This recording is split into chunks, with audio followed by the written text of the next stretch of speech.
Okay, now we are going to discuss acceleration. Now, what is acceleration? Acceleration of a body is defined as the rate of change of velocity with time. Velocity the change ਹੋਣਾ time ਦੇ ਹਿਸਾਬ ਨਾਲ, ਉਹਨੂੰ ਅਸੀਂ ਕੀ ਕਹਿੰਦੇ ਆ acceleration.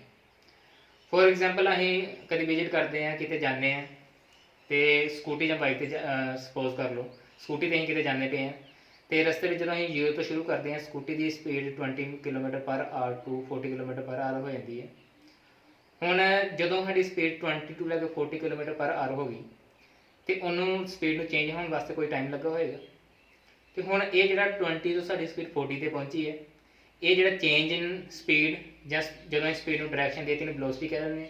ਜਿਹੜਾ ਚੇਂਜ ਇਨ ਵੈਲੋਸਿਟੀ ਹੋਇਆ ਉਹ ਕਿੰਨੇ ਟਾਈਮ ਵਾਸਤੇ ਹੋਇਆ, ਕਿੰਨੇ ਟਾਈਮ ਵਿੱਚ ਹੋਇਆ। ਮੰਨ ਲਓ ਵੀ 20 ਤੋਂ 40 ਸਾਡੀ ਵੈਲੋਸਿਟੀ ਚੇਂਜ ਹੋਈ ਹੈ ਤੇ ਉਹਨੂੰ 10 ਸੈਕਿੰਡ ਲੱਗੇ ਆ। ਉੱਪਰ ਜਿਹੜਾ ਅਸੀਂ ਚੇਂਜ ਇਨ ਵੈਲੋਸਿਟੀ ਉਹ ਲਿਖ ਦਾਂਗੇ, ਉਹਨੂੰ ਜਦੋਂ ਅਸੀਂ ਟਾਈਮ ਨਾਲ ਡਿਵਾਈਡ ਕਰਾਂਗੇ ਤੇ ਸਾਡੇ ਕੋਲ ਕਿਹੜਾ ਪੈਰਾਮੀਟਰ ਆ ਜਾਏਗਾ, ਐਕਸਲਰੇਸ਼ਨ।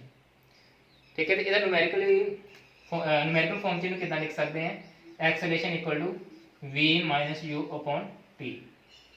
ਹੁਣ ਇੱਥੇ v ਤੇ u ਕਿਹੜੀਆਂ ਚੀਜ਼ਾਂ ਹੈ, ਇਹ ਤੁਹਾਨੂੰ ਪਤਾ ਹੈ ਕਿ ਜਿਹੜੀ ਇਨੀਸ਼ੀਅਲ ਵੈਲੋਸਿਟੀ ਹੁੰਦੀ ਕਿਸੇ ਵੀ ਬੋਡੀ ਦੀ ਉਹਨੂੰ ਅਸੀਂ ਡਿਨੋਟ ਕਰਦੇ ਹਾਂ ਬਾਈ ਲੈਟਰ u, ਤੇ ਫਾਈਨਲ ਵੈਲੋਸਿਟੀ ਕਰਦੇ ਨਾਲ ਡਿਨੋਟ ਕਰਦੇ ਹਾਂ ਬਾਈ ਲੈਟਰ v, ਤੇ ਟਾਈਮ ਨੂੰ ਕਰਦੇ ਹਾਂ t।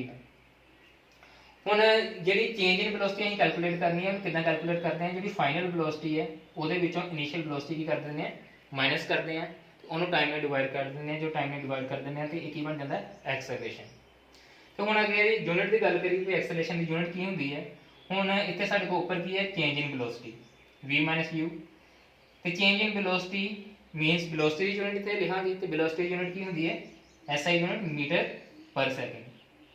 ਤੇ ਜਿਹੜਾ ਟਾਈਮ ਹੈ ਇਹਦੀ SI ਯੂਨਿਟ ਕੀ ਹੈਗੀ ਹੈ, ਸੈਕਿੰਡ। ਤੇ ਜਦੋਂ ਅਸੀਂ ਇਹਨੂੰ ਲਿਖਦੇ ਹਾਂ ਰੀਅਰੇਂਜ ਕਰਕੇ ਤੇ ਇਹ ਕੀ ਬਣ ਜਾਂਦਾ, ਮੀਟਰ ਪਰ ਸੈਕਿੰਡ, ਤੇ ਸੈਕਿੰਡ ਮਲਟੀਪਲਾਈ ਹੋ ਜਾਂਦੇ ਆ ਤੇ ਇਹ ਯੂਨਿਟ ਬਣ ਜਾਂਦੀ ਹੈ ਮੀਟਰ ਪਰ ਸੈਕਿੰਡ ਸਕੁਅਰ।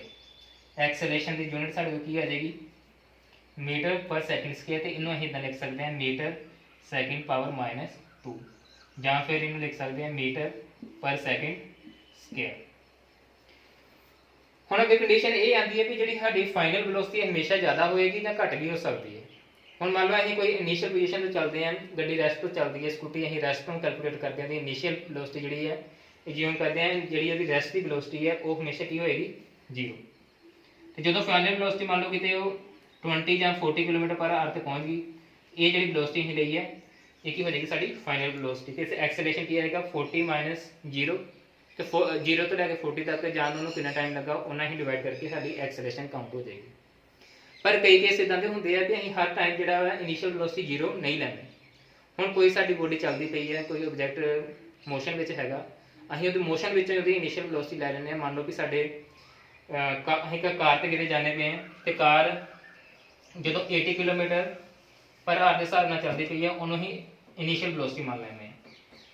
ਤੇ ਕਾਰ ਥੋੜੀ ਦੇਰ ਬਾਅਦ ਉਹਦੀ ਜਿਹੜੀ ਵੈਲੋਸਿਟੀ ਡਿਕਰੀਜ਼ ਹੋ ਜਾਂਦੀ ਹੈ, ਮੰਨ ਲਓ ਇਹ ਪਹੁੰਚ ਗਈ 40 km/h ਤੇ ਇਸ ਕੇਸ ਵਿੱਚ ਕੀ ਹੋਏਗਾ, ਸਾਡੀ ਜਿਹੜੀ ਫਾਈਨਲ ਵੈਲੋਸਿਟੀ ਹੈ ਉਹ ਲੈਸ ਦੈਨ ਹੋ ਜਾਏਗੀ ਇਨੀਸ਼ੀਅਲ ਵੈਲੋਸਿਟੀ। ਇਸ ਕੇਸ ਵਿੱਚ ਜਦੋਂ ਅਸੀਂ ਕੈਲਕੂਲੇਟ ਕਰਾਂਗੇ ਤੇ ਸਾਡੀ ਐਕਸਲਰੇਸ਼ਨ ਕੀ ਹੋ ਜਾਏਗੀ, ਐਕਸਲਰੇਸ਼ਨ ਨੂੰ ਹਮੇਸ਼ਾ ਹੀ ਇਦਾਂ ਲਿਖਣਾ, final velocity minus initial velocity. ਹੁਣ ਜਿਹੜਾ ਕੇਸ ਮੈਂ ਐਨਜ਼ੂਮ ਕੀਤਾ ਵੀ ਸਾਡੀ ਕਾਰ ਜਿਹੜੀ 80 ਤੇ ਜਾਂਦੀ ਪਈ ਸੀ, ਉਹਨੂੰ ਅਸੀਂ ਇਨੀਸ਼ੀਅਲ ਵੈਲੋਸਿਟੀ ਮੰਨ ਲਿਆ, ਤੇ ਜਦੋਂ ਉਹਦੇ ਕੋਈ ਕਾਰਨ ਵੈਲੋਸਿਟੀ ਘਟ ਗਈ ਤੇ ਉਹਨੂੰ ਅਸੀਂ 40 ਮੰਨ ਲਿਆ। ਜਿਹੜੀ 40 ਤੇ ਸਾਡਾ ਉਹ ਕੀ ਹੋ ਜਾਏਗਾ, ਫਾਈਨਲ ਵੈਲੋਸਿਟੀ। ਉਹਨੂੰ ਹਮੇਸ਼ਾ ਫਾਈਨਲ ਵੈਲੋਸਿਟੀ ਚਾਹੇ ਘੱਟ ਹੋਏ ਚਾਹੇ ਵੱਧ ਹੋਏ, ਹਮੇਸ਼ਾ ਨੂੰ ਅੱਗੇ ਹੀ ਲਿਖਣਾ 40। ਜਿਹੜੀ ਇਨੀਸ਼ੀਅਲ ਵੈਲੋਸਿਟੀ ਸਾਡੀ ਕਿੰਨੀ ਹੈ, 80। ਤੇ ਟਾਈਮ ਅਜ਼ਿਊਮ ਕਰ ਲਓ, ਕੋਈ ਵੀ ਟਾਈਮ ਹੈ ਜਿਹਦੇ ਵਿੱਚ ਇਹ ਡਿਕਰੀਜ਼ ਇਨ ਸਪੀਡ ਹੋਇਆ, ਉਹ ਟਾਈਮ ਲੈ ਲਓ, ਇੱਥੇ ਅਜ਼ਿਊਮ ਕਰ ਲੈਂਦੇ 10 ਸੈਕਿੰਡਸ।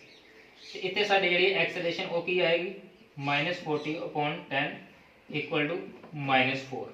ਠੀਕ ਹੈ, ਯੂਨਿਟ ਇੱਥੇ ਮੈਂ ਯੂਜ਼ ਨਹੀਂ ਕਰਦਾ ਪਿਆ, ਮੈਂ ਸਮਝਾਉਣ ਵਾਸਤੇ km/h ਦੀ ਯੂਨਿਟ ਲੈ ਲਈ ਹੈ। ਪਰ ਜਿਹੜੀ SI ਯੂਨਿਟ ਵੈਲੋਸਿਟੀ ਦੀ ਤੇ ਐਕਸਲਰੇਸ਼ਨ ਦੀ ਉਹ ਅਸੀਂ ਮੀਟਰ, ਐਕਸਲਰੇਸ਼ਨ ਕੀ ਆਏਗੀ ਮੀਟਰ ਪਰ ਸੈਕਿੰਡ ਸਕੁਅਰ, ਤੇ ਜਿਹੜੀ ਵੈਲੋਸਿਟੀ ਦੀ SI ਯੂਨਿਟ ਆਏਗੀ ਉਹ ਕੀ ਆਏਗੀ, ਮੀਟਰ ਪਰ ਸੈਕਿੰਡ। ਇਹ ਸਮਝਾਉਣ ਵਾਸਤੇ ਜਸਟ ਮੈਂ ਐਗਜ਼ਾਮਪਲ ਲਈ ਹੈ ਕਿ ਜਿਹੜੀ ਹੈ 80 ਤੋਂ ਲੈ ਕੇ 40 ਤੱਕ ਸਾਡੀ ਜਿਹੜੀ ਸਪੀਡ ਚੇਂਜ ਹੋਈ। ਹੁਣ ਇਸ ਕੇਸ ਵਿੱਚ ਸਾਡਾ ਆਨਸਰ ਕੀ ਆਇਆ, ਨੈਗੇਟਿਵ। ਤੇ ਇਹ ਕੋਈ ਸਰਪ੍ਰਾਈਜ਼ ਹੋਣ ਵਾਲੀ ਗੱਲ ਨਹੀਂ ਹੈ ਕਿ ਆਨਸਰ ਸਾਡਾ ਨੈਗੇਟਿਵ ਆ ਗਿਆ।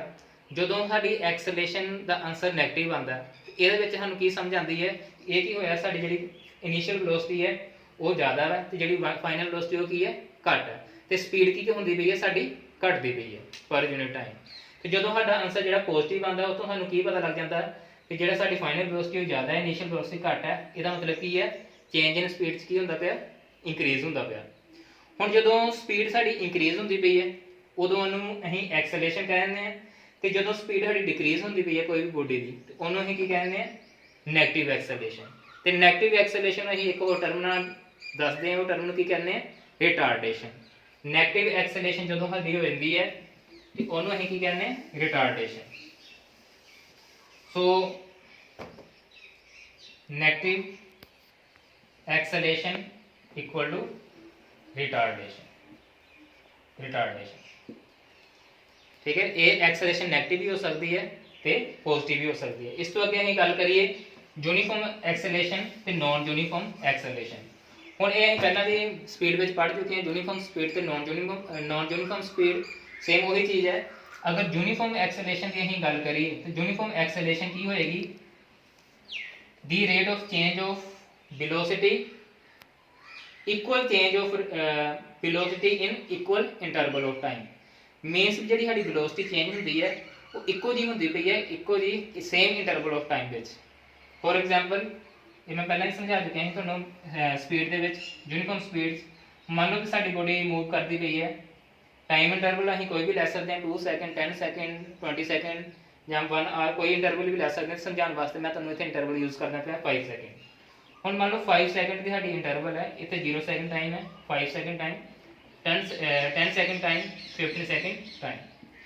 ਹੁਣ ਜਿੱਥੇ ਇੱਥੇ ਅਸੀਂ ਯੂਨੀਫਾਰਮ ਐਕਸਲੇਸ਼ਨ ਨੂੰ ਸਮਝਣਾ ਤੇ ਇੱਥੇ ਕੀ ਹੋਏਗਾ, ਜਿਹੜੀ ਸਾਡੀ ਵੈਲੋਸਿਟੀ ਚੇਂਜ ਹੋਈ, ਮੰਨ ਲਓ ਇੱਥੇ ਇਨੀਸ਼ੀਅਲ ਅਸੀਂ ਵੈਲੋਸਿਟੀ ਅਸਿਊਮ ਕੀਤੀ ਹੈ ਵੀ ਇਹ ਵੈਲੋਸਿਟੀ ਕਿੰਨੀ ਹੈ, 10 meter per second initial 0 time ਤੇ। ਅਸੀਂ ਕੋਈ ਵੀ ਇਨੀਸ਼ੀਅਲ ਲੈ ਸਕਦੇ ਹਾਂ, ਰੈਸਟ ਤੋਂ ਵੀ ਲੈ ਸਕਦੇ ਹਾਂ। ਰੈਸਟ ਤੇ ਸਾਡੇ ਇਨੀਸ਼ੀਅਲ ਵੈਲੋਸਿਟੀ ਕਿੰਨੀ ਆ ਜਾਣੀ, 0, ਪਰ ਅਸੀਂ ਕੋਈ ਹੋਰ ਅਸਿਊਮ ਕੀਤੀ ਹੋਈ ਹੈ initial velocity 10 meter per second. ਹੁਣ ਇੱਥੇ 0 ਤੇ 10 ਮੀਟਰ ਪਰ ਸੈਕਿੰਡ ਹੈ ਤੇ 5 ਸੈਕਿੰਡ ਤੇ ਜਾ ਕੇ ਉਹਦੀ ਜਿਹੜੀ ਵੈਲੋਸਿਟੀ ਕਿੰਨੀ ਹੋ ਜਾਂਦੀ ਹੈ, 40 ਮੀਟਰ ਪਰ ਸੈਕਿੰਡ। ਠੀਕ ਹੈ, ਤੇ ਇਸ ਤੋਂ ਅੱਗੇ ਜਾ ਕੇ ਵੈਲੋਸਿਟੀ ਹੋ ਜਾਂਦੀ ਹੈ 70 meter per second. Same here 100 meter per second. ਹੁਣ ਦੇਖੋ ਇੱਥੇ ਜਿਹੜੀ ਵੈਲੋਸਿਟੀ ਸਾਡੀ ਚੇਂਜ ਹੋਈ ਹੈ 10 to 40 ਤੇ ਇਹਦੇ ਚੇਂਜ ਇਨ ਵੈਲੋਸਿਟੀ ਕਿੰਨਾ ਹੋਇਆ, 30 ਮੀਟਰ ਪਰ ਸੈਕਿੰਡ। ਹੁਣ ਇੱਥੇ ਕੀ ਹੈ 40 ਤੋਂ 70 ਹੋਈ ਹੈ, ਇਹਦਾ ਜਿਹੜਾ ਚੇਂਜ ਲਾਵਾਂਗੇ 70 ਮਾਈਨਸ 40 ਕਿੰਨਾ ਆ ਜਾਏਗਾ, 30 ਮੀਟਰ ਪਰ ਸੈਕਿੰਡ। ਹੁਣ ਜਿਹੜੀ ਵੈਲੋਸਿਟੀ ਦਾ ਚੇਂਜ ਹੁੰਦੀ ਪਈ ਹੈ equal interval of time. Time interval ਸਾਡੀ 5 ਸੈਕਿੰਡ ਹੈ, ਟਾਈਮ ਇੰਟਰਵਲ ਸਾਡੀ 5 ਸੈਕਿੰਡ ਹੈ, ਤੇ ਜਿਹੜੀ ਸਾਡੀ ਵੈਲੋਸਿਟੀ ਚੇਂਜ ਹੋਈ ਹੈ 30 metre per second, 30 metre per second. ਦੋਵਾਂ ਦਾ ਡਿਫਰੈਂਸ ਕਿੰਨਾ, 30 ਆ ਰਿਹਾ। ਜਦੋਂ ਇਦਾਂ ਦਾ ਇੰਕਰੀਜ਼ ਹੁੰਦਾ ਵੈਲੋਸਿਟੀ ਵਿੱਚ, equal increase in velocity in equal interval of time, ਤੇ ਜਦੋਂ ਇਦਾਂ ਦੀ ਵੈਲੋਸਿਟੀ ਇੰਕਰੀਜ਼ ਹੁੰਦੀ ਹੈ ਉਹਨੂੰ ਅਸੀਂ ਕਿਹੜੀ ਐਕਸਲੇਸ਼ਨ ਕਹਿੰਦੇ ਨੇ, ਯੂਨੀਫਾਰਮ ਐਕਸਲੇਸ਼ਨ। ਤੇ ਨਾਨ ਯੂਨੀਫਾਰਮ ਐਕਸਲੇਸ਼ਨ ਜੇ ਤੁਹਾਨੂੰ ਇਹ ਸਮਝ ਆ ਗਿਆ ਤਾਂ ਸਮਝਣਾ ਬੜਾ ਸੌਖਾ ਹੈ। ਜਦੋਂ ਸਾਡਾ equal change in velocity in equal interval of time ਨਹੀਂ ਹੋਏਗਾ, ਟਾਈਮ ਇੰਟਰਵਲ ਸੇਮ ਹੈ ਪਰ ਚੇਂਜ ਇਨ ਵੈਲੋਸਿਟੀ ਸਾਡੀ ਹੈ ਇਕੁਅਲ ਨਹੀਂ ਹੁੰਦੀ ਪਈ। ਹੁਣ ਮੰਨ ਲਓ ਇੱਥੇ 10 to 40 30 ਹੋਇਆ, ਇੱਥੇ 40 to 60 ਲੈ ਲਈਏ। ਹੁਣ ਇੱਥੇ ਜਿਹੜਾ ਚੇਂਜ ਇਨ ਵੈਲੋਸਿਟੀ ਕਿੰਨੀ ਹੋਈ ਹੈ, 20 ਮੀਟਰ ਪਰ ਸੈਕਿੰਡ। ਹੁਣ ਇੱਕ ਵਾਰੀ ਜਿਹੜੀ ਸਾਡੀ ਵੈਲੋਸਿਟੀ ਚੇਂਜ ਹੋਈ ਹੈ 20 ਮੀਟਰ ਪਰ ਸੈਕਿੰਡ, ਦੂਜੀ ਵਾਰੀ ਹੋਈ ਹੈ 20 ਮੀਟਰ ਪਰ ਸੈਕਿੰਡ, ਤੀਜੀ ਵਾਰੀ ਇੱਥੇ ਕਿੰਨੀ ਆ ਗਈ, 40 ਮੀਟਰ ਪਰ ਸੈਕਿੰਡ। ਹੁਣ ਦੇਖੋ ਜਿਹੜਾ ਚੇਂਜ ਇਨ ਵੈਲੋਸਿਟੀ ਹੈ ਉਹ ਇਕੁਅਲ ਨਹੀਂ ਹੈ, ਪਰ ਜਿਹੜੀ ਟਾਈਮ ਇੰਟਰਵਲ ਸਾਡੀ 5 ਸੈਕਿੰਡ ਦੀ ਉਹ ਸੇਮ ਹੈ। ਜਦੋਂ ਟਾਈਮ ਇੰਟਰਵਲ ਸੇਮ ਹੈ ਪਰ ਜਿਹੜੀ ਸਾਡੀ ਚੇਂਜ ਇਨ ਵੈਲੋਸਿਟੀ ਉਹ ਸੇਮ ਨਹੀਂ ਹੈ, ਜਦੋਂ ਇਦਾਂ ਦੀ ਐਕਸਲੇਸ਼ਨ ਹੁੰਦੀ ਹੈ ਉਹਨੂੰ ਅਸੀਂ ਕਹਿੰਦੇ ਆ ਨਾਨ ਯੂਨੀਫਾਰਮ ਐਕਸਲੇਸ਼ਨ। ਪਰ ਜਦੋਂ ਸਾਡਾ ਚੇਂਜ ਇਨ ਵੈਲੋਸਿਟੀ ਸੇਮ ਹੈ, ਟਾਈਮ ਇੰਟਰਵਲ ਸੇਮ ਹੈ, ਤੇ ਉਦੋਂ ਇਹਨੂੰ ਕੀ ਕਹਿੰਦੇ ਆ, ਯੂਨੀਫਾਰਮ ਐਕਸਲੇਸ਼ਨ